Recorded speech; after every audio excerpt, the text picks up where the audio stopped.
This is Back to Back.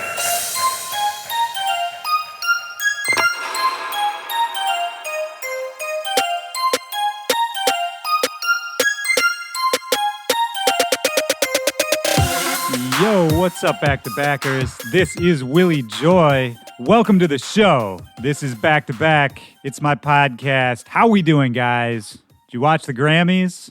I did not watch the Grammys. I'm going to watch some of the clips later. That's pretty much what I do with everything in life. But shout out to everybody who was out there. Adventure Club, who were nominated out there. Smile. Man, I think there were more. Was Diplo nominated for something? I don't know. He's always nominated for something.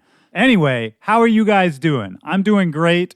Last back-to-back of January. We're coming in big because my guest is Craze, the one and only legendary DJ Craze, multiple-time world champion turntablist. He's had an incredible career, winning world championships in his teens, going on to blaze a trail through the drum and bass scene, quick detour to DJ for Kanye for a while, now fully into dance music, going hard. His new project, 2 Cents with 4 Color Zach, is crazy. We're going to talk about all of that in just 1 minute. I want to read an email first because I got this email. I really like this one. I want to see what you guys think. By request, I'm going to keep the names anonymous. Hey, Willy, I've been in a band for a while now. We are a live electronic band making all sorts of dance music. We've made some big strides in recent years, like getting signed to a great label that cares about us and gaining a pretty big fan base. We've charted, we've played some big shows, but lately, I've been losing my drive and motivation with the project that I've founded with my best friends. And he goes on to talk about how all of the members kind of have a lot going on. It's harder to get together, to practice, to coordinate. The release schedule has been slowing down, and just generally, the group is losing momentum. And he says, it's heartbreaking to think about quitting something that I started and put everything into, but I've become extremely unhappy with the current state of the project. I've been working on a side project, but I don't know how to tell the other members how I feel.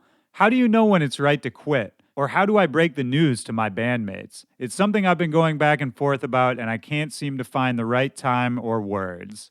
And I thought this was a really interesting email because this is something I think we can all relate to. Because basically what you're talking about is ending a relationship. You know, it's the same in a romantic relationship. If you're with a girl, if you're with a guy, and that spark isn't there anymore, and you kind of know in the back of your mind this relationship might be done, you know, when do you end it? It's hard. It's easy to keep it going. It's easy to kind of just keep the ball rolling, not face the conflict. But you know what, man? I can tell just from the way you're writing this email, you already know it's over. The spark's gone. If you can feel the momentum's gone, when you know, you know. And it's the same in music, in business, in relationships, anything. You got to just rip the Band-Aid off, man. The longer you stick around, the harder it's going to be to leave. And honestly, probably the more it will hurt the other people when you do. If that's one of your worries, if you're worried about hurting their feelings, you might have to accept that that'll happen. But it's always going to be better that way, to just get past it. Once you do, you'll feel so much better. Those relationships can be repaired. They can be mended. If they're really your best friends, I think they'll probably understand. And you might even be surprised to find out they're feeling the same way. You know, I'm sure they've noticed the same slowdown that you have. The music industry moves really fast. And if you cling to an idea that's kind of past its time already, you can get left behind really quickly. So I think you should move ahead with your side project. Focus on what has the most potential, what you're the most excited about. That's going to get you the best results creatively. Other people are going to be attracted to that energy. You got to just do it, man. Rip the Band-Aid off. Tell them, be respectful, be loving. You know, honor the work you did together. Of course, it's hard to leave a project that had some success. You always hope that, you know, you'll catch another spark. But it's just from the way you're talking, man. I get the vibe that you're over it. You can do it. You'll all be happier in the end. Good luck, dude. If any of you back-to-backers out there listening have been through a similar situation, I'd love to hear your story. I'd love to hear how you resolved it, how you moved on, how it worked out for you. send me an email at backtobackpod@gmail.com. Send me other questions too, anything you're wondering about, comments about the show, advice, guests you'd like to see. Hit me up. You can also holler at backtobackpod on all social media or at Willy Joy. Don't forget to subscribe to the show, leave us a rating and a review. That helps us out a lot too. So, for this interview with Craze, we met up on New Year's Eve. Man, I just love this dude so much. I've known him for a long time, but we never get to really have these kinds of conversations. We never see each other long enough. We'll just play a show together, have a couple drinks, go our separate ways. It's always been like that, but I've always had a fondness for him. There's just an authenticity with him that you don't see with a lot of other artists. And we talk about how rather than just tying himself to one scene or one sound, he's kind of allowed his creativity to take him on this journey through the music scene, through whatever new sounds or new ideas he thought was interesting. And watching him play live, if you haven't seen him, man, he's one of the best DJs alive. That's not my opinion. He has world championships to prove it. But seriously, if you haven't seen him, you need to go to a Craze show. You're going to see a lot more of him in this next year. He's got a new project called 2 Cents with Four Color Zach, another incredible DJ.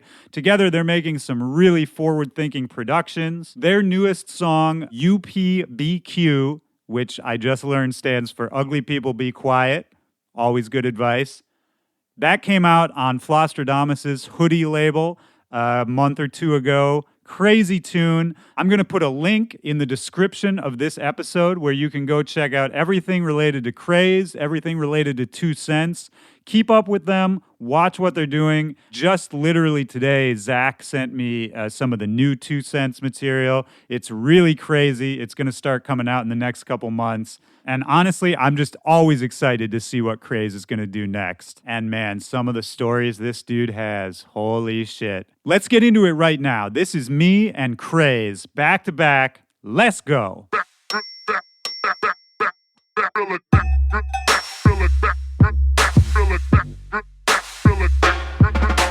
New Year's Eve, man. How you feeling? You ready for it? I'm good. I'm waiting for 2018. Yeah, this Hell year yeah. can end. I'm cool with that. It's been a weird year, man. I mean, political shit aside, we can get into that later. But it's been a weird year, man. I don't know. It really has.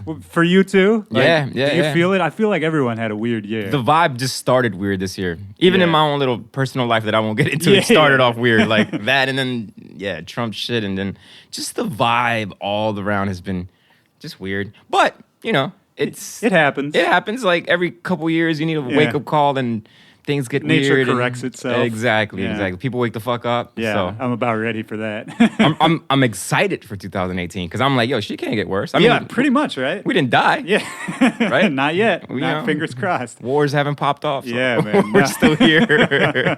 Yeah, no, we're doing good though, man. We're great. I was trying to think back of like what I used to do for New Year's when I was a kid. I was like, well, how did I used to have fun? Like I forget, Like what about for you? Like when you were a kid, a teenager, what was like, you have a legendary New Year's? Any when big I was a parties? Teenager, not really. Like I was this low key quiet dude. So I just spent all my New Year's with my fam. Okay. My family would get together. They all get drunk. Big family. yeah, big fam. Yeah. My mom's side, they're all in Miami and shit. So we would just everybody get crunk. Everybody start fighting each other.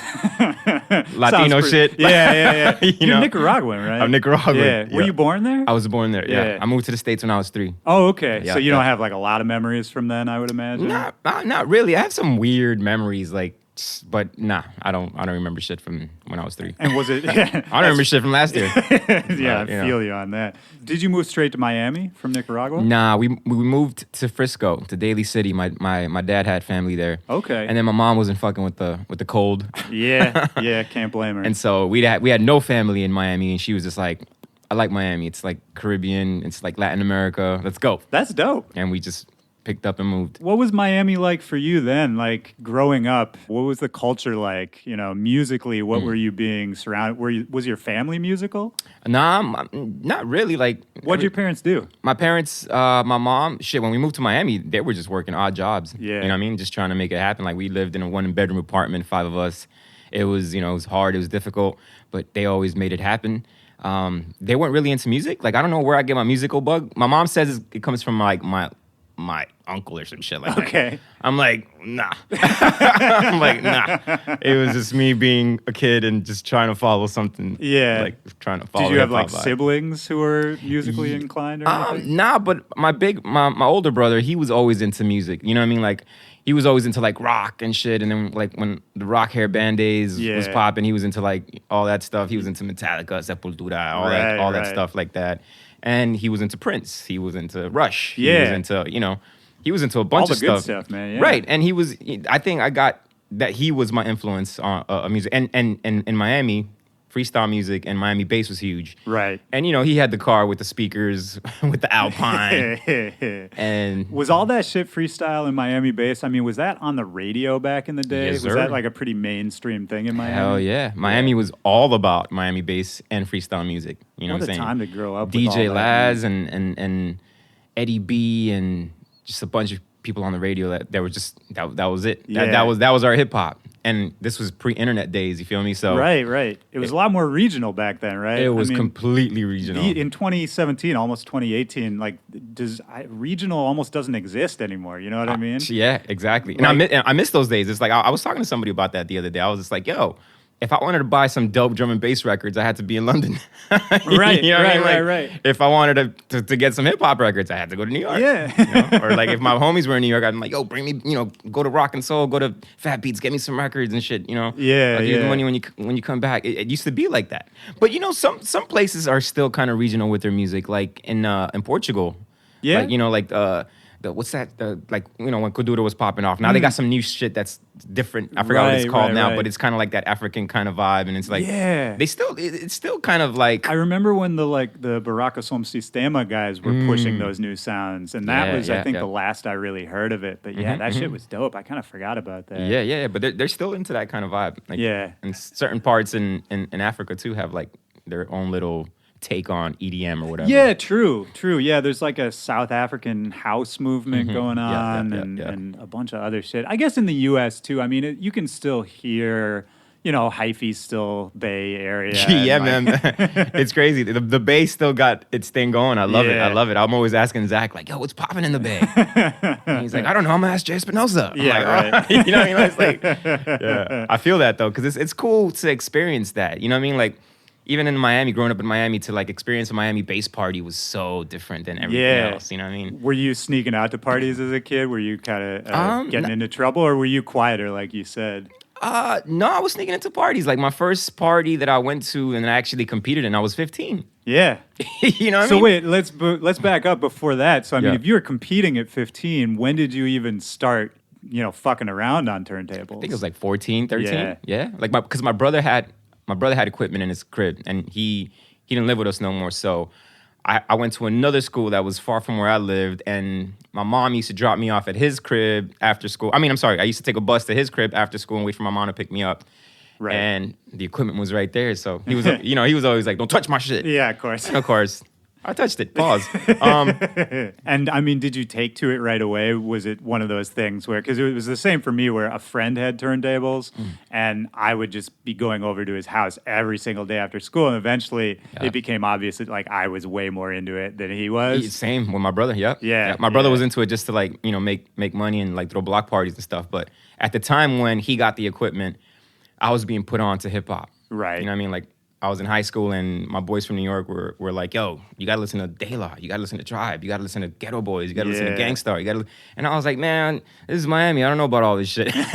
You were still on the bass and on the freestyle. Yeah, I was listening to DJ Magic Mike and Jealous J and Two Live Crew and Anquette and all that stuff. And I started getting into hip hop, and I was like, whoa, this is culture. This is like not club music. This is like music that's empowering. I guess on the flip side, that's a cool moment too, when you step outside of your region and start to see how it fits in the bigger picture of everything. Yeah. I started doing, the knowledge on what hip hop actually was. And where Miami bass actually came from Electro days, from Planet Rock, from Africa Bambaataa, and then I started back to New York. Exactly, back to New York. And then I just started filling in the puzzle, and I was just like, whoa, this thing is bigger than just music. It's a fucking movement. It's a culture. It's something really cool that I want to get into. And the DJing got me into the culture. Right. You feel me? Like right. that was my like kind of like way into being in the culture. Were you doing b-boying or graph or any of that? No, but at the time when I first started competing,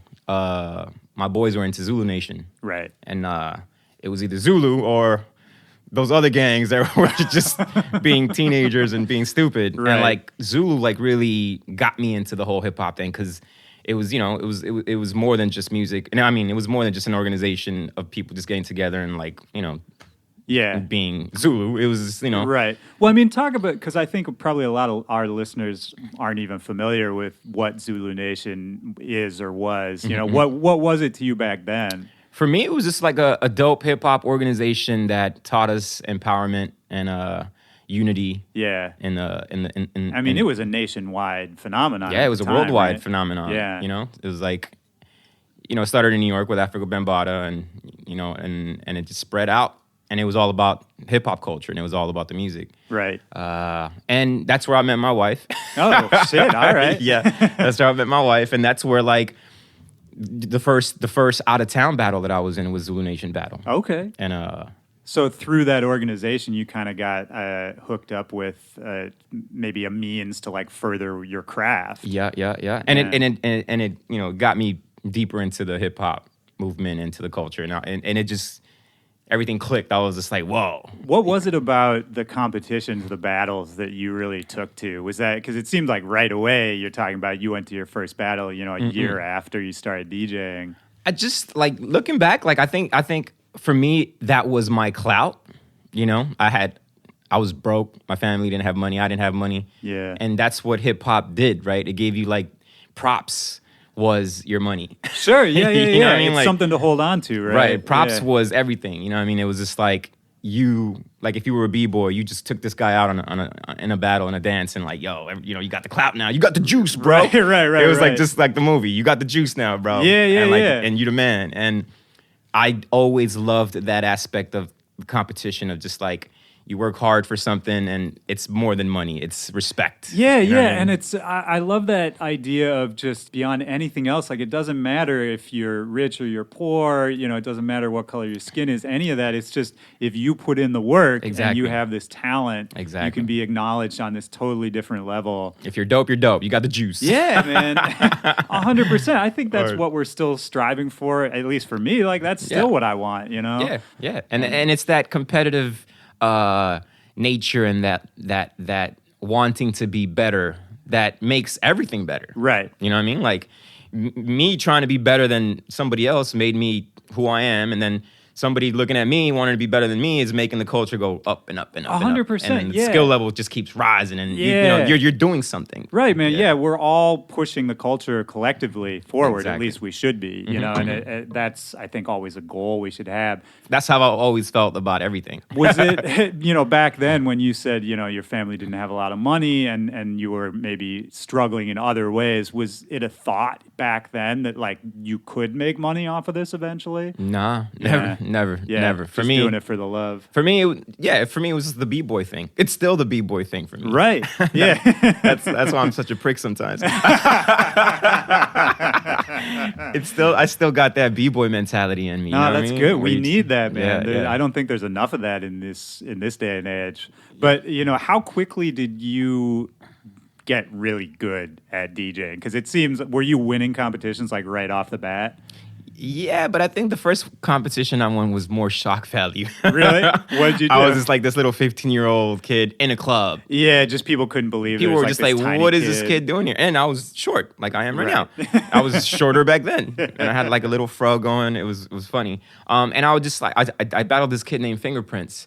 And he was, back then, the skill level of turntablism wasn't like it is today. It was all about body tricks and just scratching fast and like, all that stuff. But I came in watching some of these videos from the New Music Seminar battles and DMCs, and I was like, oh shit, I love dissing. Yeah. And so I had all these disses ready for homie.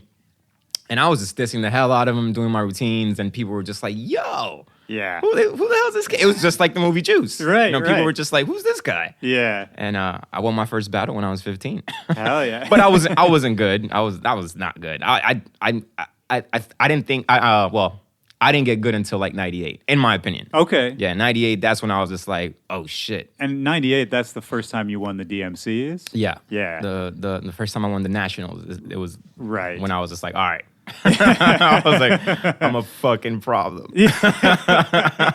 Did you know, I mean, did you, even then you knew it, like going into it, did you know that like your skill had gotten to the point where really you were kind of ready for prime time? Not really, but my crew was popping off. Like the Allies, we were holding it down at that moment. So that I'm fuzzy on the timeline. So when did the Allies, which is you, A-Trak, and Clever, right? Me, A-Trak, Develop, Infamous, Clever, J Smoke, and Spectacular. Okay, Yeah.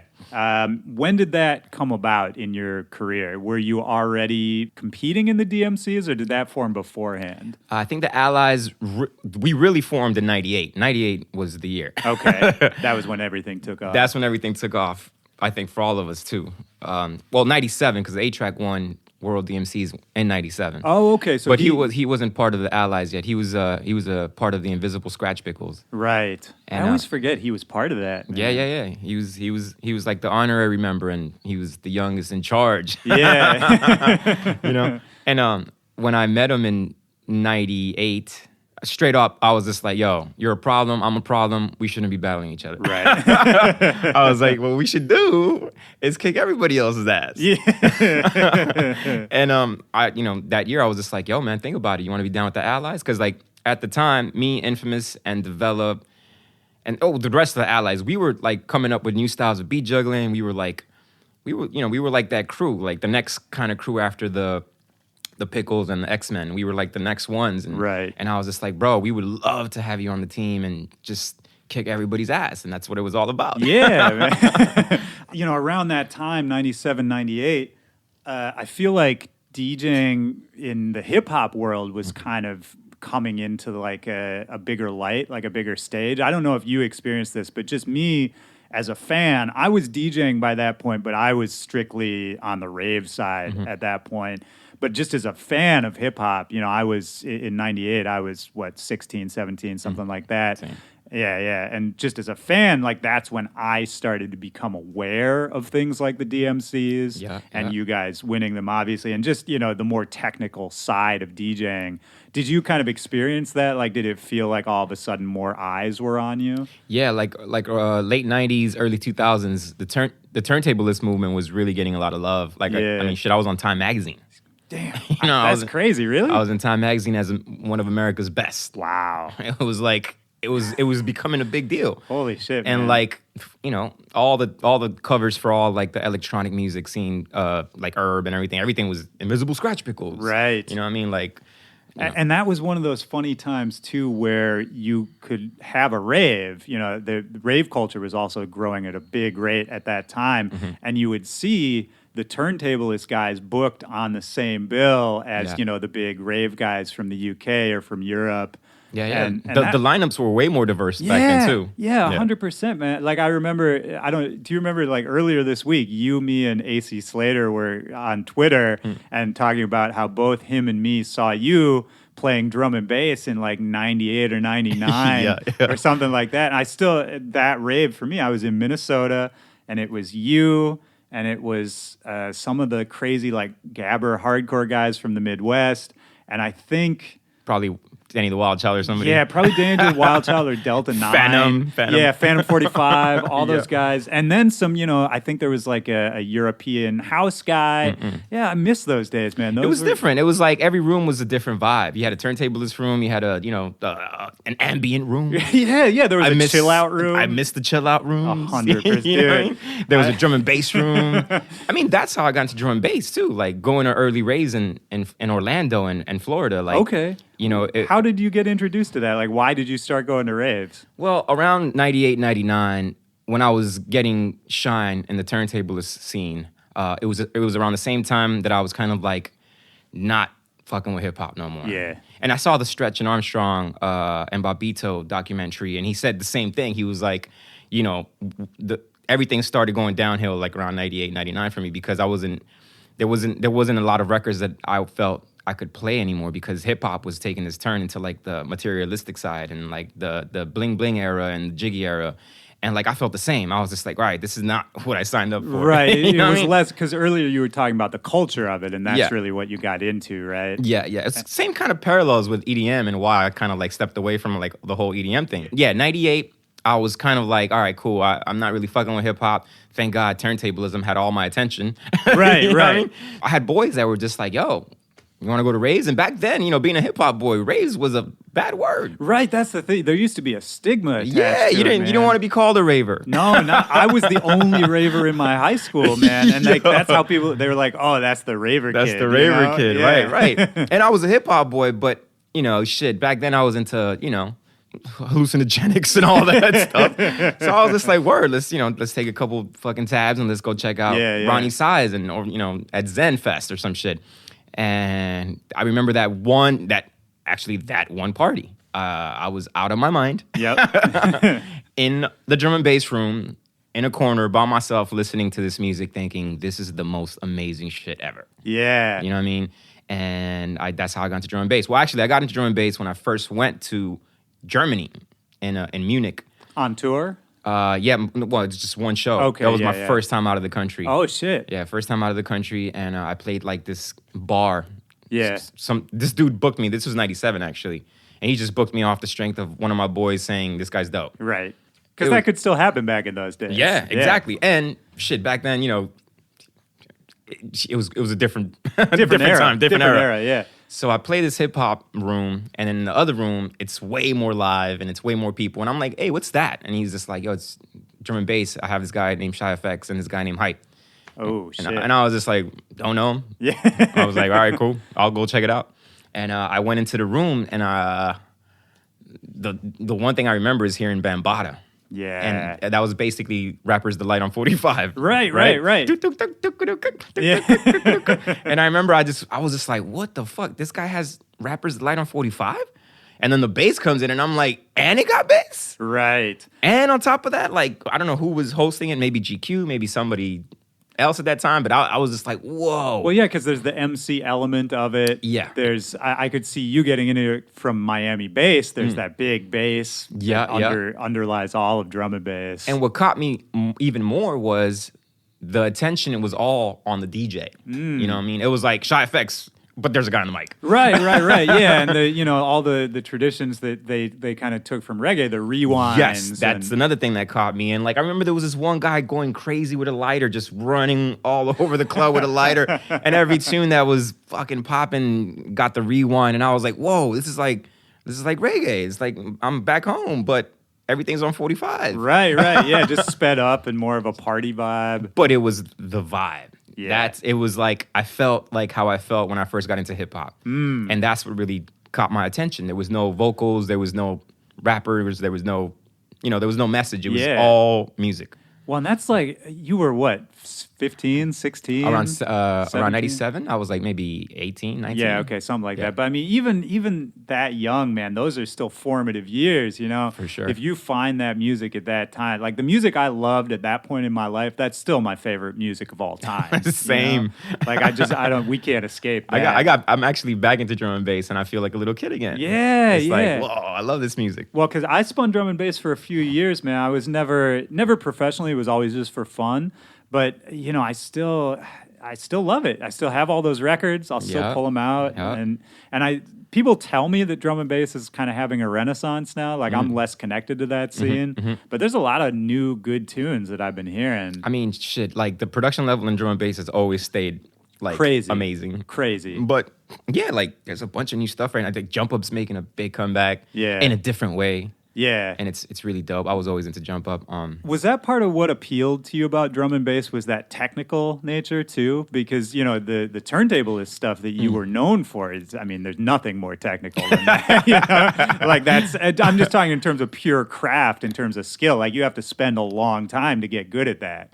Well, like for drum and bass, like the technic side of it is like what, neurofunk and all that stuff. Well, and I just meant like the production in general. Right. Like Right. That's what I mean. But what caught me and caught my ear was the minimal shit. Okay. Like Bambaataa. Yeah. There's no bigger minimal tune. Yeah, true. It's true. It's just that loop and the boom, boom, boom, boom. Yeah. Boom, boom, boom, boom, boom. 100%. That's all it is. Yeah. And shit, that's what and jump up. Right. Like the full cycle days, like just those 8-bar loops that were just like, whoa. You know what I mean? Like Yeah. it was like hip hop. Right. You found those loops and you were just like, whoa. So, I mean, was it when you started getting into drum and bass? Was that a pretty quick transition? Because I feel like I was just saying I saw you spin drum and bass in '99 or 2000, something like that. So it seemed like pretty quickly you were kind of accepted by that community and started actively participating in it. I feel like it happened all at the same time, like '98. I even had a drum and bass juggle. Oh shit! Okay. And people were like, I looped the Amen, sped it up, and I was like, kind of like my way of saying like, this is where I'm at now. Yeah. It was my last routine in '98 regionals, and people were like, what the fuck is this guy doing? and you know, even back then, being into drum and bass as a hip hop boy was weird. Right. That's why I feel like they embraced me so much, because I didn't give a fuck. You know what I mean? I was just like, yo, this is my shit. But hip hop in those days was kind of, there was an attitude, right? Like a pretentiousness to it. Yeah, I mean, remember when Eminem said nobody listen to tech now? Yeah, 100%. You know what I mean?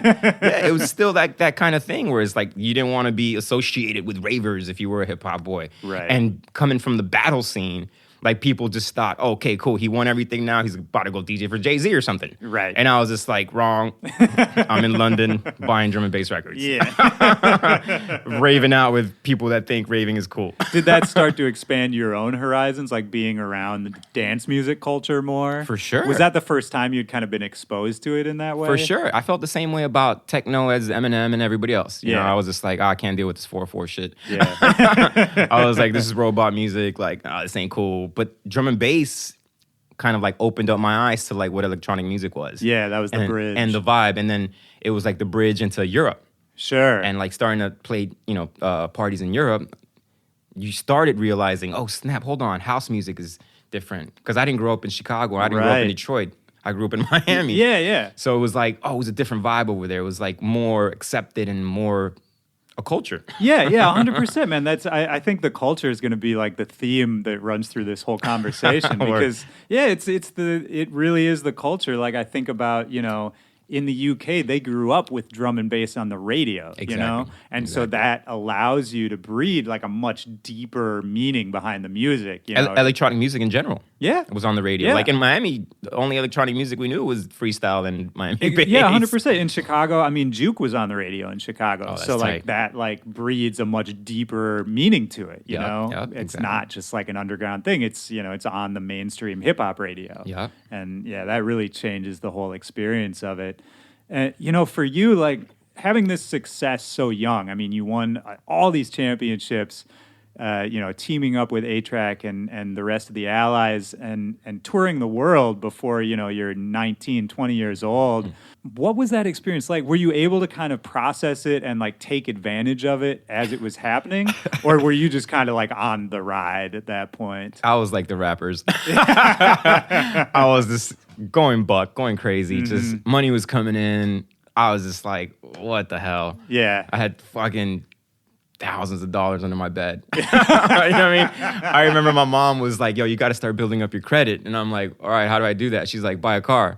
I'm like, cool. And at the time, the 4Runners were like popping. Oh, yeah. Right? And I was like, I want a 4Runner. And she's like, well, it's X amount of money. And I was just like, all right, cool, I got it.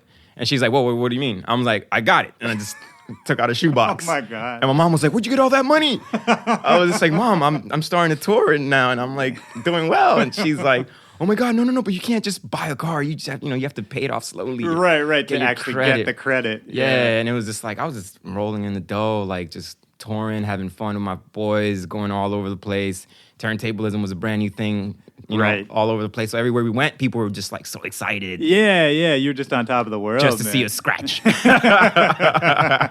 It was crazy. Wow, man. I mean, do you wish you would have done anything differently in those times? Nope. Yeah. No. Everything was pretty fun. everything was perfect for what it was and what it made me. Yeah. You know what I mean? Like I'm who I am because of those days. And so, going into the drum and bass days and even past that, sort of when did you feel that ride maybe plateauing or slowing down where you felt like, maybe I need to change gears or change what I'm doing or I think 2003, 2004, I got the vibe of drum and bass where I was just like, all right, I can't do no more. Like, the UK and the drum and bass scene is like such a tight knit group, you know? What I mean?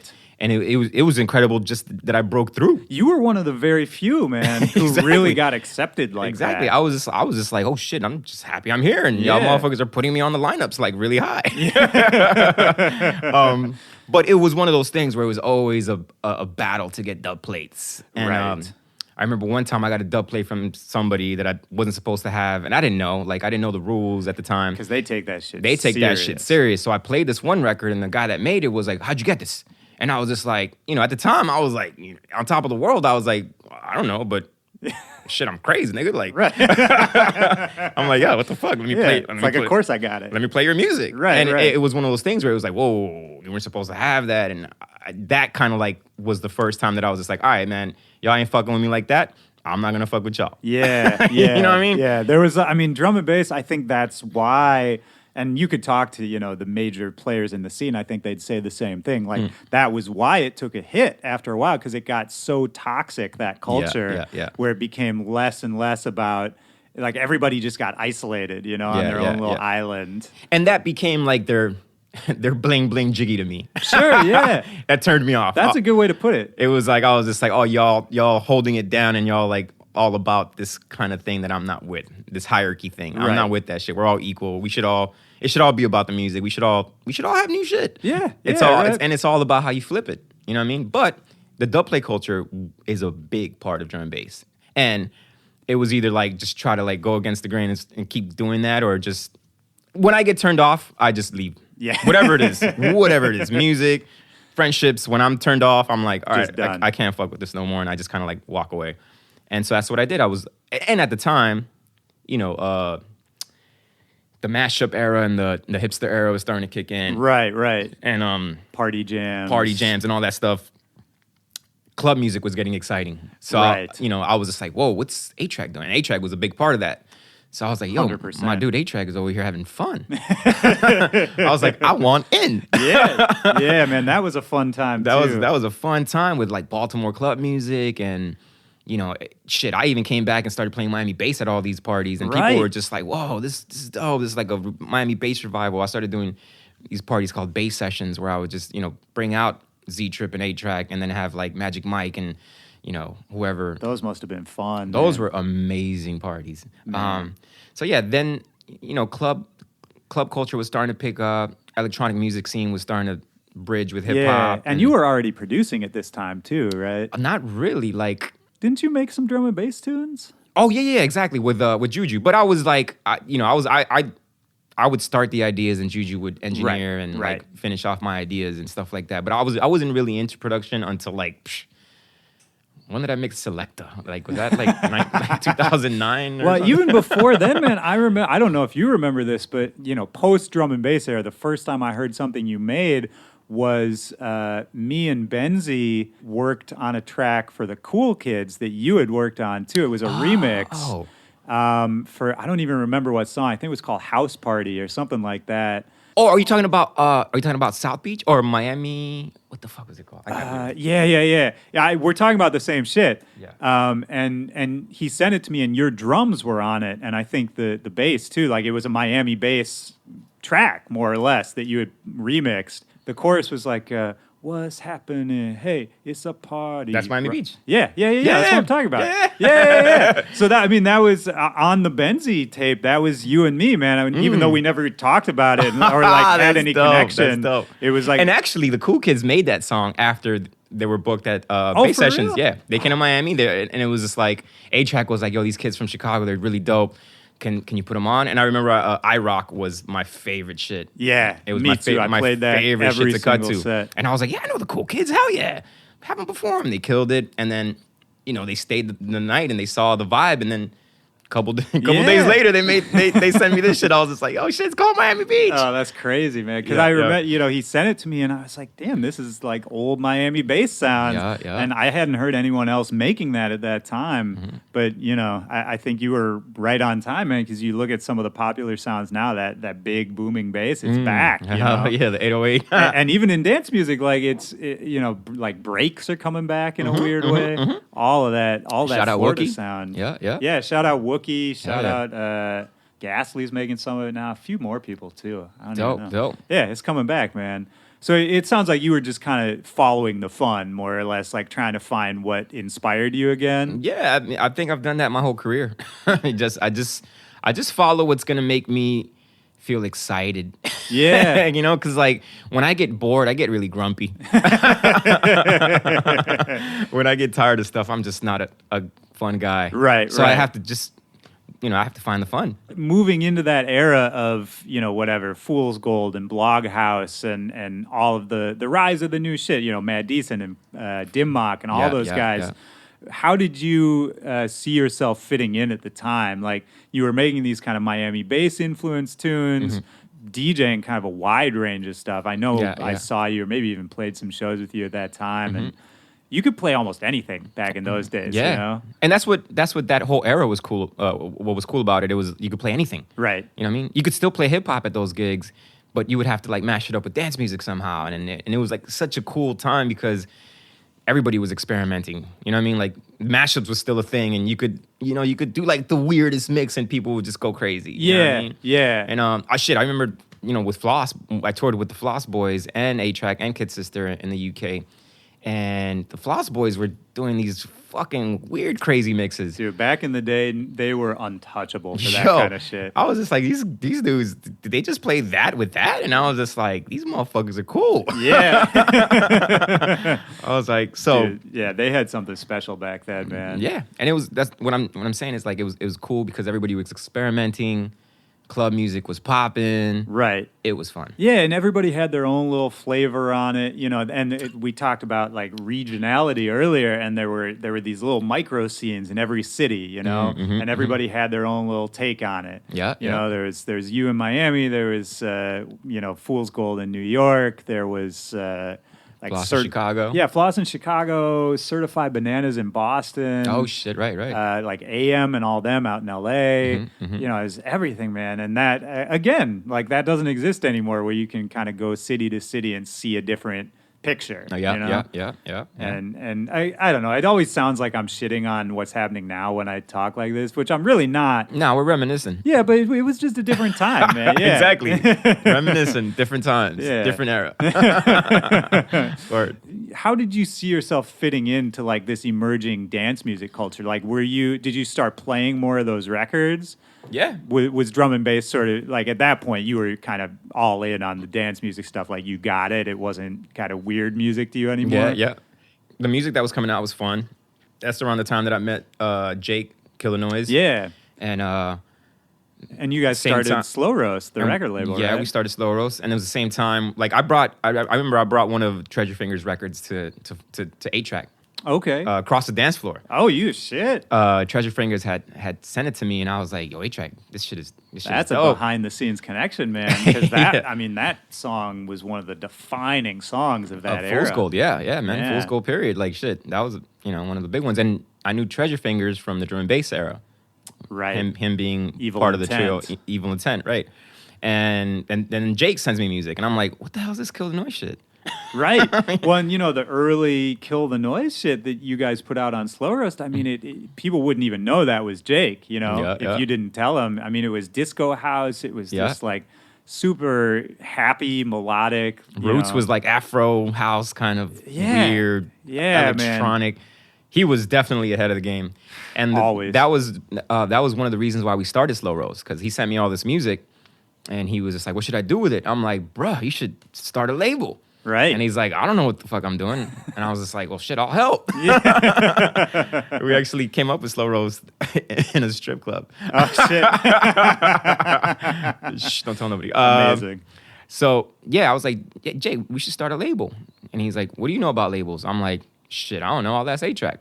Right. Because he was already running Fool's Gold. He was already running Fool's Gold. So I brought the idea to A-Trak, and A-Trak was like, "Yo, we'll help you out." So start off as a subsidiary label. And I was just like, word. Like, so we were just, handling the music, the A&Ring, the vision. Yeah. And they were helping us with everything else. And that's another thing about that era, too, is, at the time, it was all just like we were all friends and you were just doing cool shit with your friends. Like, you just like you said, you had the idea, you took it to your friend A-Trak, and that's it. That's all it needed. You know, like all the it business was less complicated back then. and I didn't give a fuck about the business. I was like, Right. I was like, Well, that's the other part of it. A-Trak is gonna take care of it. A-Trak doesn't fuck around. Yeah.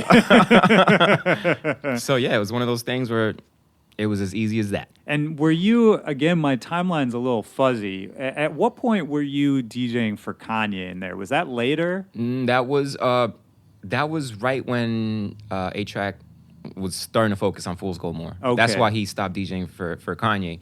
And I remember he hit me up. He was just like, yo, I'm not going to DJ for him no more. You want to do it? Right. And I was like, yeah. Yeah, kind of a no-brainer. Yeah, I was like, sure. And that was around the same time when I was like departing the whole drum and bass scene and trying to figure out what I was going to do. And looking for the next thing. And that was it was like 2008 where I went on tour with Kanye for the Glow in the Dark tour. Right. And that was crazy. It was him, Yeah. NERD, and Rihanna. I toured with those fools for a year. When I saw you, because 2008, I played, both me and Floss played at Lollapalooza. And I think that was the same year you and Kanye Yes, sir. Headlined. Yes, sir. And it's funny, I've actually always wanted to ask you about this because I saw the whole show. I was just out in the audience watching, and legendary show. Like, it blew my mind at the time. It was just one of those things I'll never forget. It's like emotional, you know, with the Chicago skyline, the water, all of that. Like, I was super, super into it. And then I saw you, I don't know, at an after party or something, just randomly, we were drunk. I was like, man, like, how was it? That was so crazy. And you're like, hey, you know, it's kind of boring for me. Yep. And, I mean, talk about, you know, so what is the act of DJing for Kanye? Like, what were you actually doing? Well, you know? I came in after A-Trak was his DJ. So I feel like Kanye thought, it doesn't get better than A-Trak. Right. So this guy's coming in. He's not as good. I'm not going to give him a lot of responsibility. Yeah. And the show that he came up with that year for Glow in the Dark tour was him on, you know, a spaceship and all this other Right. stuff.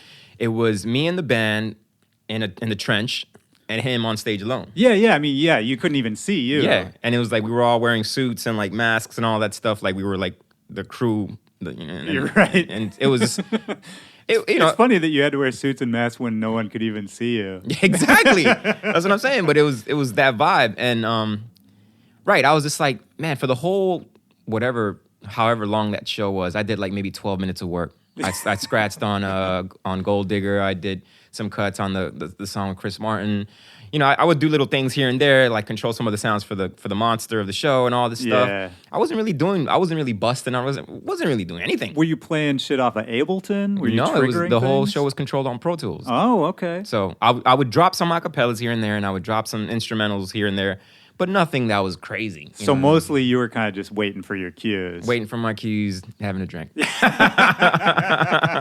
That's so funny. But it man. was the most amazing year, just watching him work and just being with them. Yo, he had amazing musicians on his band. I'm sure. And they really didn't do nothing. They didn't really get to bust. So like we would all, you know, get to bust and sound check. Right. Like they would go crazy and I would just start cutting and it would be like, whoa, what is he doing? And then I'd be like, the drummer would go nuts and I'm like, yo, this guy's amazing. That sounds so fun, man. Yeah, exactly. It was mad fun. Did you have much interaction with Kanye himself? Not that much.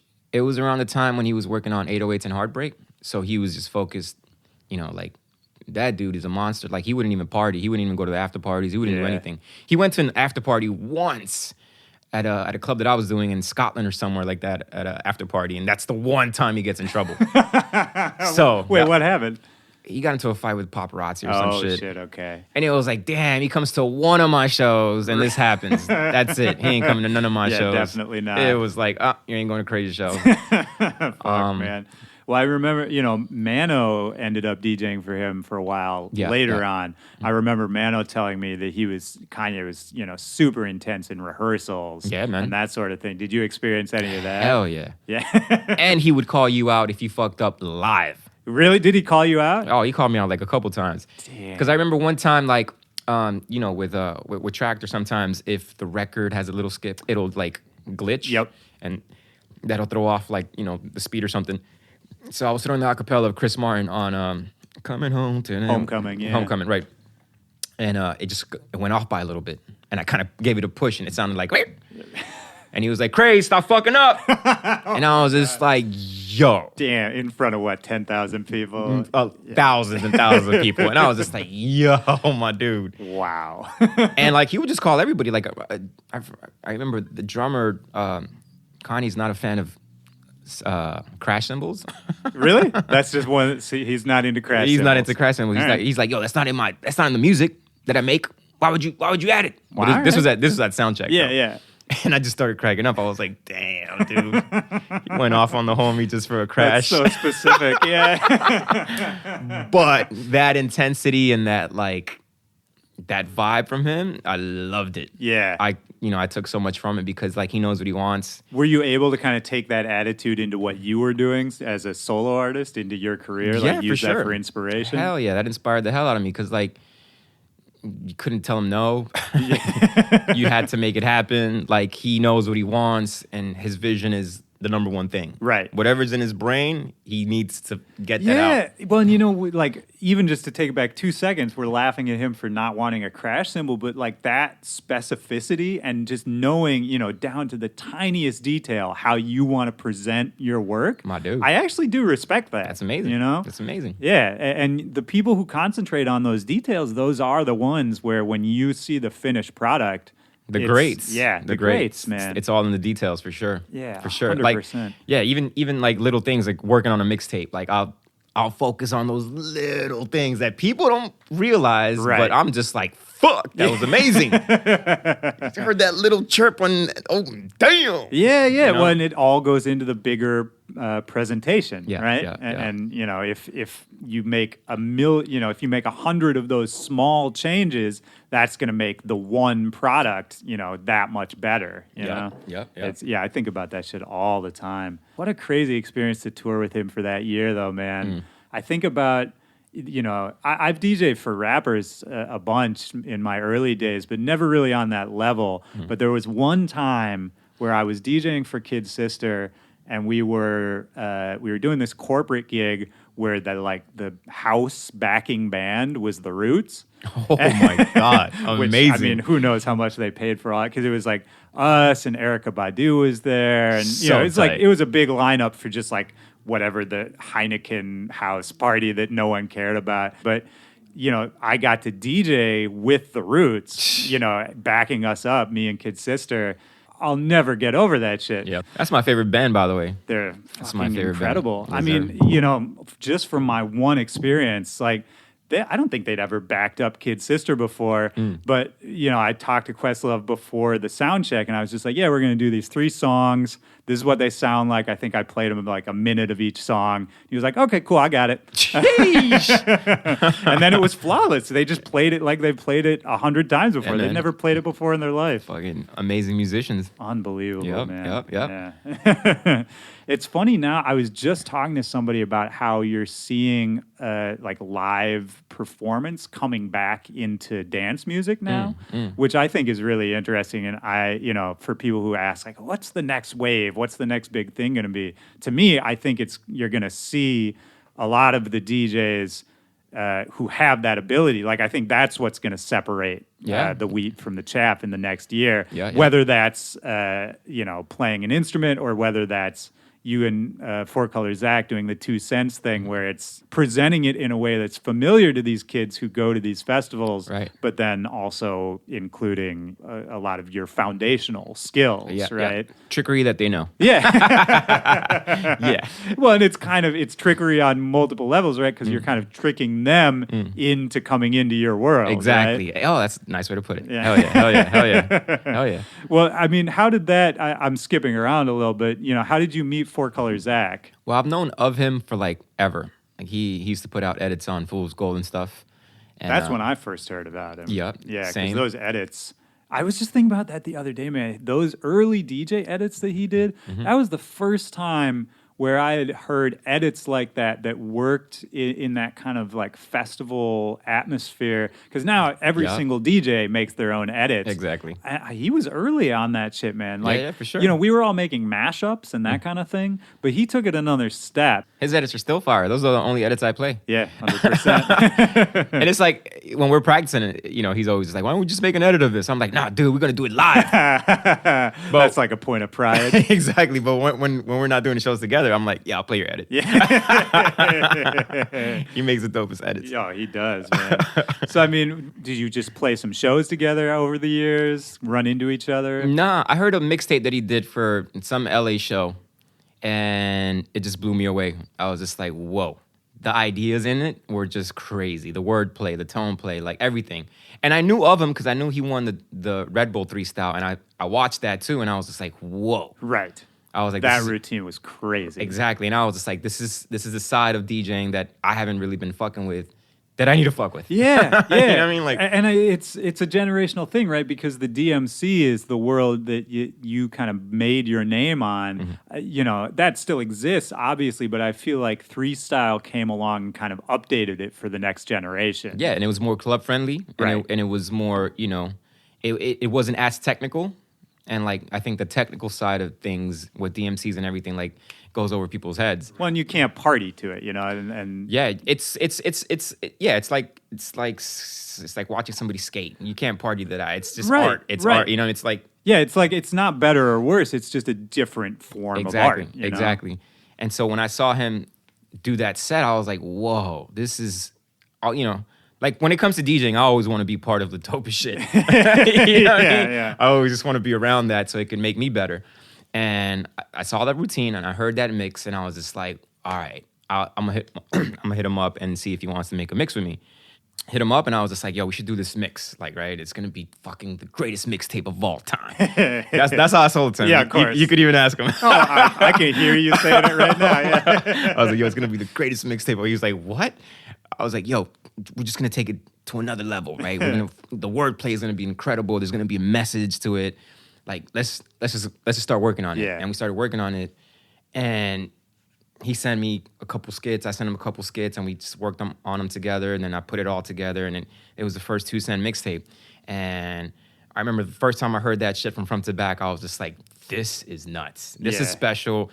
It's, I had done Scratch Nerds with Clever, and that was more on the scratching side. This was more on something that had a message, mad disses. Yeah. It was funny. It was... Well, it's like what you were saying earlier about how when you won those first battles, like people couldn't believe you were dissing these people and like really coming at them. And that's what that first, and for all the listeners, if you haven't heard that first 2 Cents mixtape, like go download that. I'm going to put all the links in the description of this show.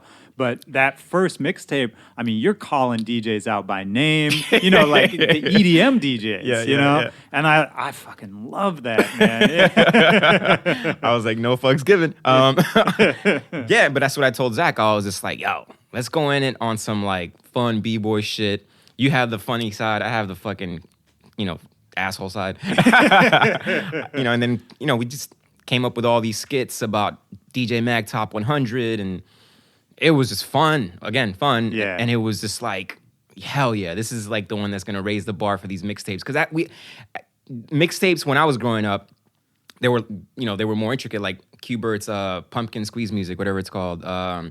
Hearing Babu mixtapes from back in the day, Ron G tapes. Like mixtapes back in the day, they had a lot of thought put into them. They weren't just music, right, one after the other and just like that. There was a lot of thought. Yeah, and they were themed a lot of the time. Yeah. So I told Zach, I want to bring that vibe back, but with the current vibe and like with a message. Right. Like me and Zach, we always talk about like we want to be like the Rage Against the Machine for DJs. I like that. You know what I mean? Like we want to wake people up in a way that it's cool. Yeah. It's not just like, oh. It's a message you can party to, right? Yeah, and it's something that's creative and makes you think. It's not just like, oh shit, like people hit me up all the time like, yo, I just caught that one little skit. You were talking about that. And I'm just like, yeah. Well, and I think that's kind of needed now. And, you've always been an outspoken guy politically and musically. I mean, I really appreciate that because it's just not the norm in dance music culture right now. Yeah, and people got to look out for their brands.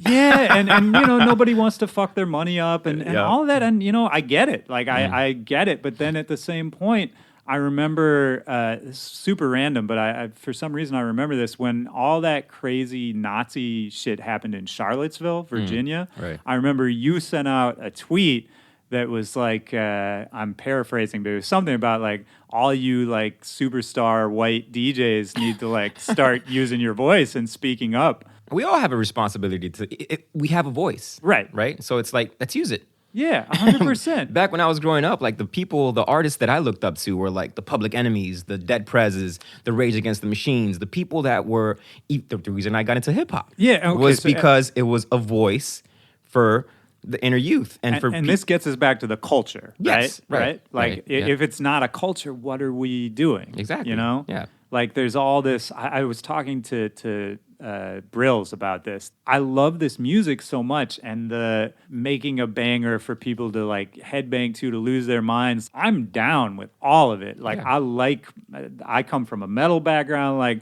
I like mindless, heavy banger kind of music. Like, I like that, but it's, as I get older, can we have that moment and still also have like an intelligent conversation about it? Hell yeah, Rage Against the Machine. Right, exactly, man. Yeah, I like that you're using them as an example because, there hasn't been somebody like them in a long time. Exactly. And going back to that, like I think people are scared to fuck up their money. Yeah. Scared to fuck up their brand. Scared to have management call them.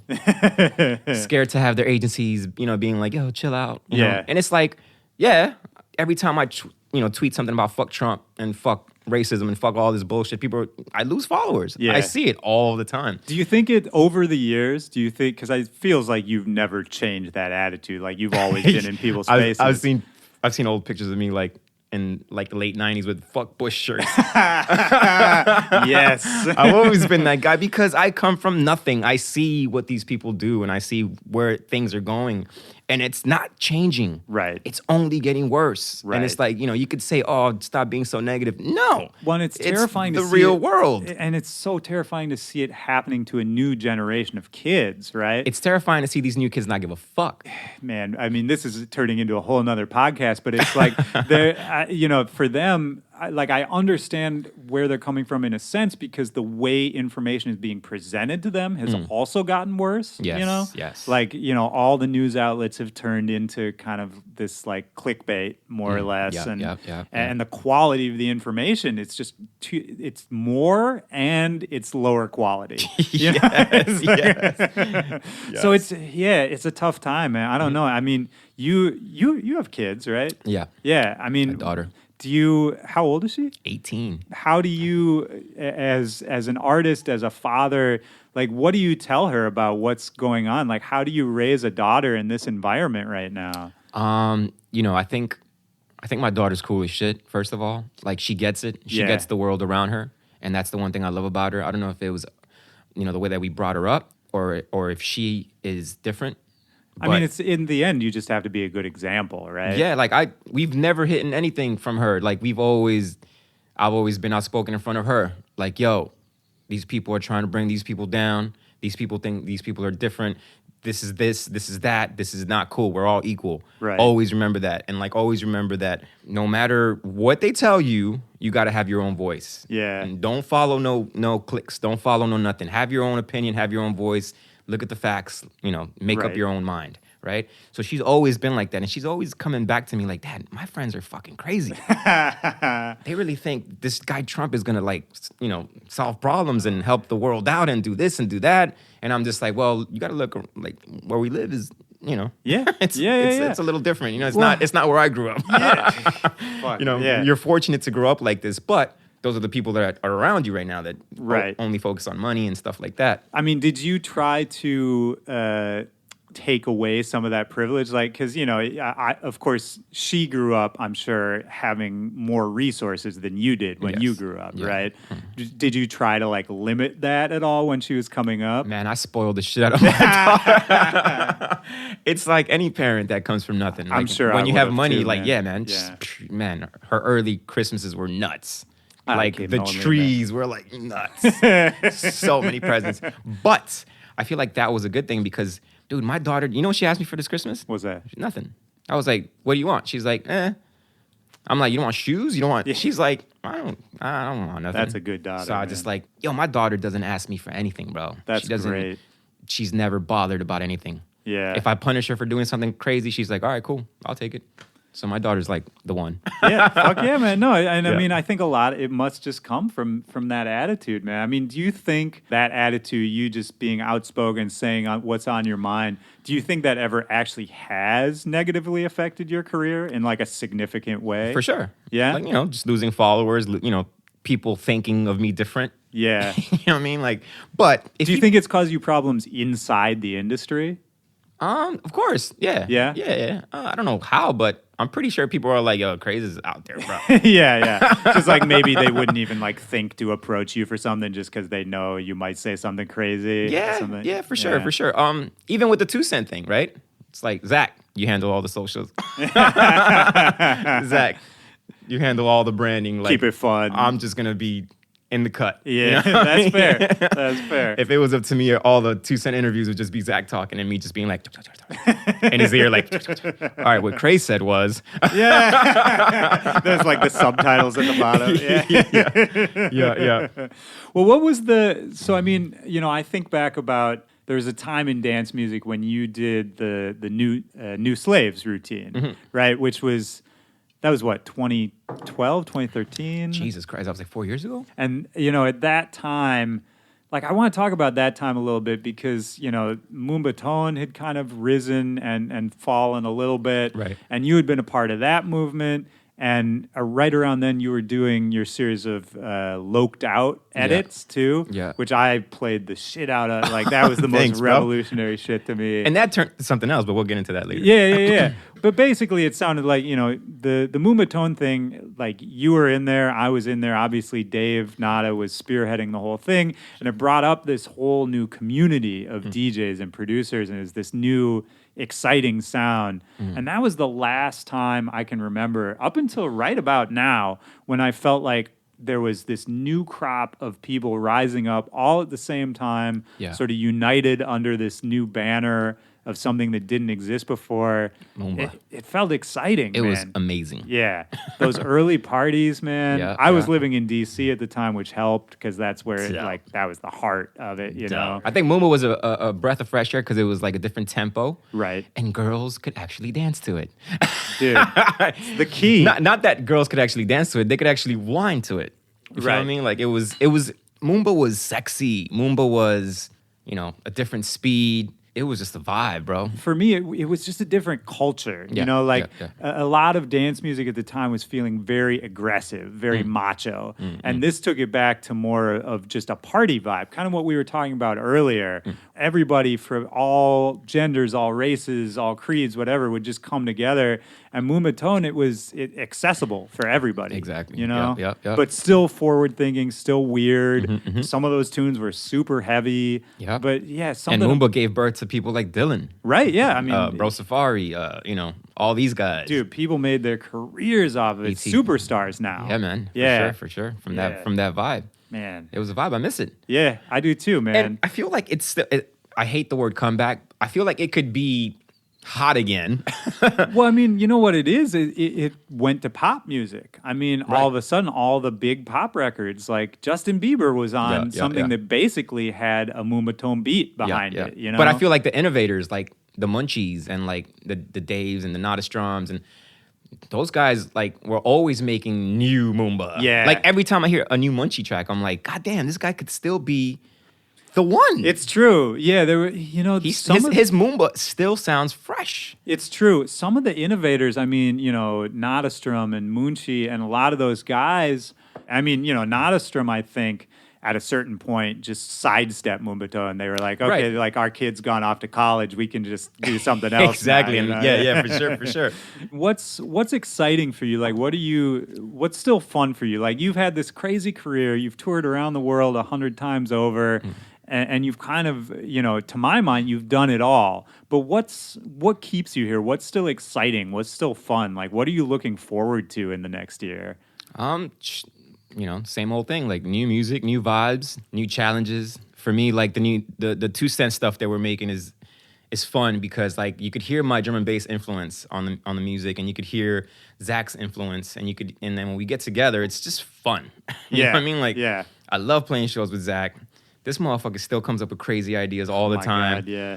And I'm always there pushing him. He goes the extra mile, man. Every time I see a video of his shows, I'm like, fuck, man. And he's funny as shit. His wordplay is It's hilarious. unbelievable. The new 2 Cent shit is gonna be fucking funny. Yeah, that's fun for me. Like, playing shows with my boy, and we're keeping the culture, the DJ culture alive in what we do, and like people, they show love because they're like, yo, word, y'all still doing this shit in a fun, creative way.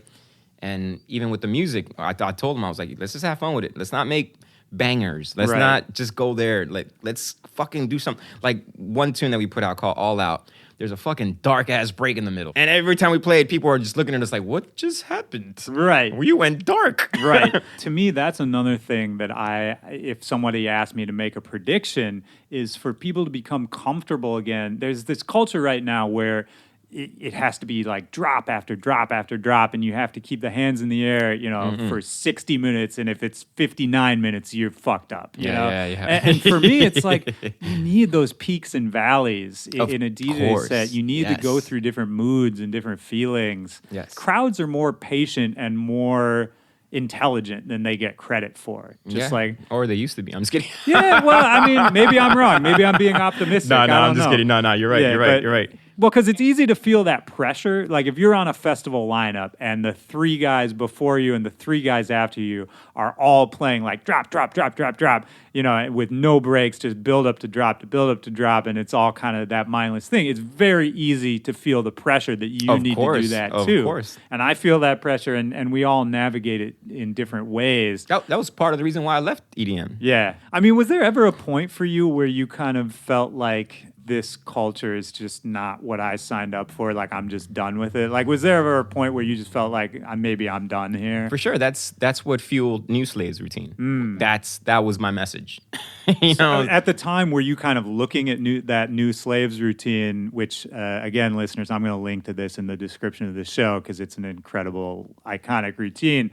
But at the time, did you feel like you might walk away after that? Like that was kind of the middle finger and I knew I was going to piss people off. That wasn't like my walking away middle finger. It was more of like, man, I need to say something. Yeah. In a cool way, and I need to like show people that fucking A-Trak had just come up with the whole real DJing hashtag and all that stuff. And I was just like, I got to show them my interpretation of real DJing or my view on this whole thing.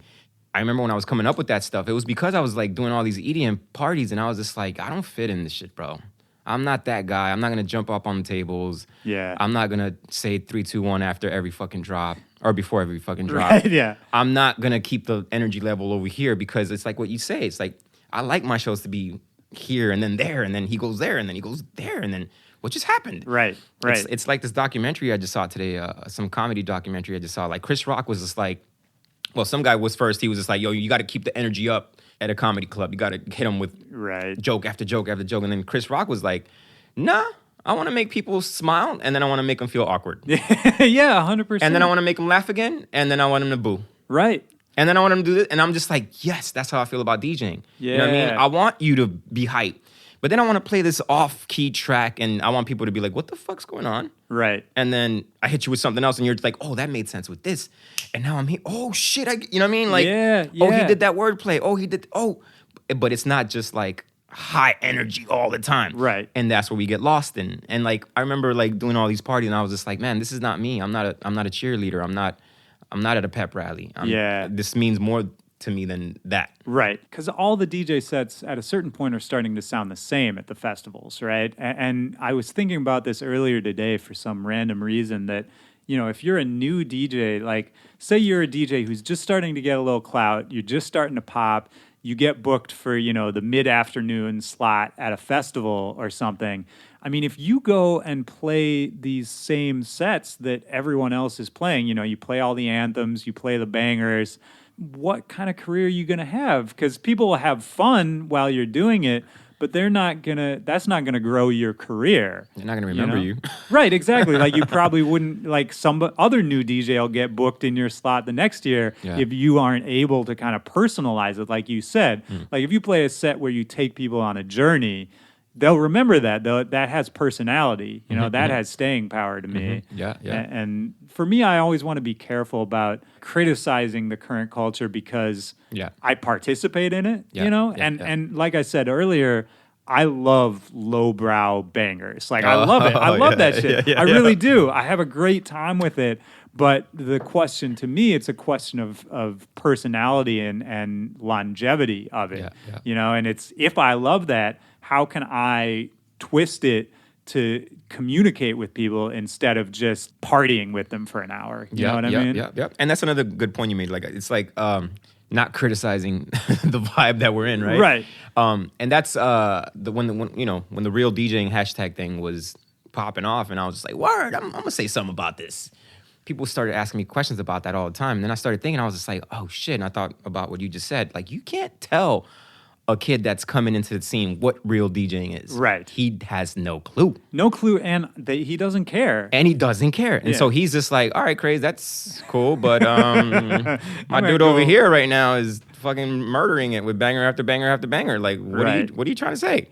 You know, so it's like I left that hashtag alone because I realized that, wait, it had a good meaning, but then people took it the wrong way. It's like me trying to tell everybody, yo, this is what real DJing is. No, that's not what real DJing is. That was just what my interpretation was of that hashtag. Yeah. People were just, because I remember seeing the comments like, oh, real DJing? I don't want to go to a fucking club and see you guys scratching for a fucking hour. Right. And I'm like, nah, that wasn't the point. Like, I don't even scratch when I do club sets that much. Yeah. Well, and that's the danger in trying to educate or even just trying to push a movement, right? Is that you don't want to come off as pretentious or like you're talking down to people. Exactly. How do you see yourself fitting in this day and age? Like, what attitude are you trying to bring to people? Because, you know, it's like, I know you. I know you're not just trying to like talk shit to people. You're trying to push ideals, you know? Well, where I fit in is I don't. Fair enough. You know what I mean? Like, I'm my own little dude, right? Yeah. Like, people, when you come see me, you're not going to just see the same shit you see all the time. And that's what I take pride in. You know what I mean? I'm my own little character. I'm my own little world. Yeah. It might not be what other people like, but shit. I like it. No, 100%, man. Yeah, and that's true. I mean, people forget about the value of just having your own movement, your own wave. And if you really believe in that shit, it doesn't matter what else is going on around you, you know? And those are wise words for kids nowadays. Yeah. Kids listen to Willy. Yeah. I've talked about this on the show before. The kids who will be famous a couple of years from now are the ones who will not give a fuck about what's happening in the culture right now. Exactly. And are the ones who build their own world, you know? Exactly. And just do what they think is cool. And it's a hard sell because you see all these people blowing up overnight, and with social media, it's very easy to appear like a superstar overnight. Of course. When that becomes all you see, then all you can think of is like, that's the only way to be successful. But that's playing the short game. Exactly. You know? And that's and if that's where your mind is at, that's kind of not the move. You know True, what I mean? Like, true. You know, of course we all want success, but like, it's how you get it. Well, what's a priority for you in the next year, man? I mean, is 2 cents going to be the focus of the next year for you? Yeah, 2 cents is a big part of my focus right now. Like, I really want to, you know, make this pop off because, like I said again, like, I have fun playing with Zach, and he inspires me. And like, we push each other to get better, and that's what I need right now in my life. Yeah, you know what I mean, like, I'm never comfortable. I always want to get better. I always want to be better. I'm always looking for something that makes me. Yeah, you know. When you said earlier you weren't concentrating on just making a banger or whatever it was, but you did. I mean, you just put out a banger on the Floss label on what is it, High Def. Shout out to Floss. Shout out Floss. Thank you guys. That shit was a banger, man, and I was stoked to see that come out, and I really liked the tune, and I was like, yeah, like they're finding like the new space for themselves. Yeah, you and know? that's all we're trying to do. Just find our little well, because I like our little wave. Yeah, I haven't seen you guys live yet, but I have seen videos, and it was cool because it sort of split the difference between the technical shit that you guys could murder just about anybody on, and the EDM side of things, where you are hyping up the crowd and like having some fun and getting to like jump around a little bit, you know? Yeah. Because I like that, man. It's all part of the same experience. That's where we come from, you know? We were talking earlier about the mashup days, the party jams days. I mean, part of that was just that it was a party, right? Yep. And then it's the technical side mixed in with that. To me, 2 Cents seems like you guys are just updating that vibe. Yeah, exactly. You know? And where we're going with it for this year is going to be even crazier. We're going to bring in the visual side of it. Okay. We're going to bring in like a different vibe now because like I'm like, yo, all right, cool, we got this, right? So like, let's experiment now. Right. Like we got their attention. So like now it's going to get awkward. So wait, I want to get into it though, because you're talking about, the production side of it now, Yeah. Visuals you could put up on an LED wall, all of that. How do you work with your management and with your booking agents to sort of sell what you do or even explain what you do to a promoter who's booking, mostly an EDM festival lineup that isn't exactly what you do? Right. Well, first of all, we don't have management. Really? Not at all? No. Oh, I thought you did. No, me and Zach are just like, fuck it. I mean, we've been in this game for a long time. We got this. Yeah, fair enough. We've man. been in this game for a long time. Like, we know what the hell we're doing. Like, we got this. And when it comes to like telling the agency what we want to do, it's like, I told them, yo, look, this is what it's going to be. Like, here's some videos. Boom, boom, boom, boom, boom. Right. Like, let's go. Let's fucking take over the world. Well, I mean, those relationships are so important. I know you used to work with Denise for years and years and years. Yeah. And who are you working with now? John? Oh, yeah, I know John. Yeah. Shout out to John. John. Yeah, all those Alex, what up? Shout out. All those relationships are so important, man. It's, if you can have that person to really not just sell what you do, but really understand it and make promoters understand it and present it in the right way. They got to fuck with the vision. Yeah. And that's really all it comes down to. Yeah. You know what I mean? Like, you got to have somebody that believes in you. Is there anything we haven't covered? Anything you want to shout out? Anything you got coming up you want to talk about? Yeah, more 2 Cent stuff coming up. We got this crazy one that I sampled. Well, I'm not gonna say who I sampled because he might not like it.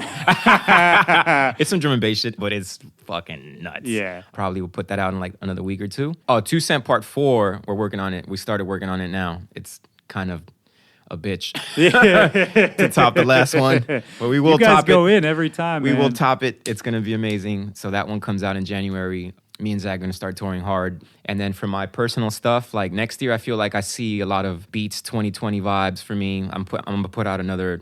Well, talk a little bit, just for the people who don't know, what do you mean when you say the Beats, the 2020 vibes? All right, so I don't know if it was like 3 years ago or 2 years ago. Ivy Lab, amazing drum and bass. Shout out to Ivy Lab. Ivy Lab, amazing drum and bass producers.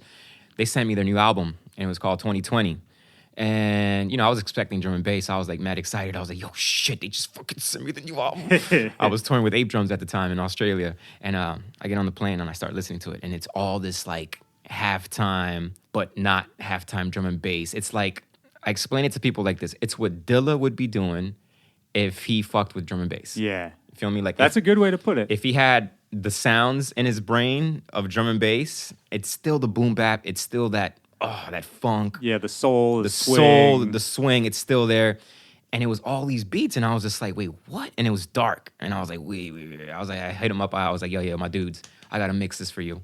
I gotta mix this. It has to be a mixtape. This shit sounds amazing. So I made the mixtape for them.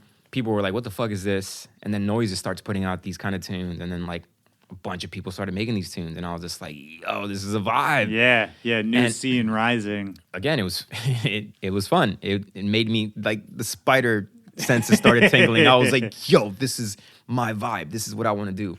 A lot of people have been putting out more music. Shield, Ballatron. There's a bunch of people making this vibe right now that are just killing it. Ivy Lab's gonna have a big year, man. Even if they make drum and bass or trap, those guys are like, for me, like top. Oh, 100%. But Top. can, like, 2017 was the year where all the producers started talking about Ivy Lab. And so I feel like 2018 is going to be the year where the public really finds out, Shades as well, E-Prom, Alex Perez. Yeah, like all these people. Guys. So, like, all this thing is, like, it has a vibe that I really, really fuck with. It's, like, again, like, the same vibe that caught my ear when it was hip-hop, when it was drum and bass. It's the Moombatone. It's that, ooh, something new and exciting, and I love it, and it's, like, it's authentic, and they're making it just because they love it, and it's just this vibe. And so I made my first EP of that kind of vibe. It's called Seckle, a couple months back. I'm working on my new one. So like for next year, for my personal stuff, I think it's a lot of that vibe, a lot of drum and bass. And then for the 2 Cent vibe, it's going to be like the more festive Yeah. trappy, fucking balls to the wall, but still DJ culture vibe. Right. Well, Yeah. fuck, that sounds great, dude. I'm psyched to hear all that new shit. You got to send me some of that. Oh man, all day. I'll play you like when we stop recording. I'll play you that No, one. yeah, I want to hear that shit. Yeah. I'm stoked. I'm glad we got to hook up for doing this. Thank you for sitting down and doing this, man. Thanks for having me. Hell yeah. Happy fucking New Year, man. Hell yeah. Happy Great. New Year 2018. Fuck Yeah. Trump. All right, peace. Peace.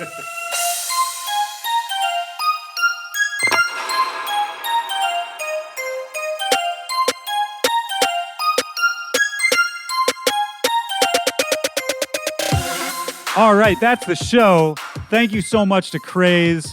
Happy New Year to you, man. I'm really glad we got to party around that night. That was super fun. For all you back-to-backers listening at home, thanks for tuning in. I hope you liked this episode. We got a lot more coming up. I've been recording a lot of these in the last couple weeks. My name is Willy Joy. You can email me at backtobackpod@gmail.com or holler at backtobackpod or at Willy Joy on all social media. That's about it for this week. I hope you guys have a good one. I'll see you next Tuesday. Until then, this is Willy Joy for Back to Back. Peace.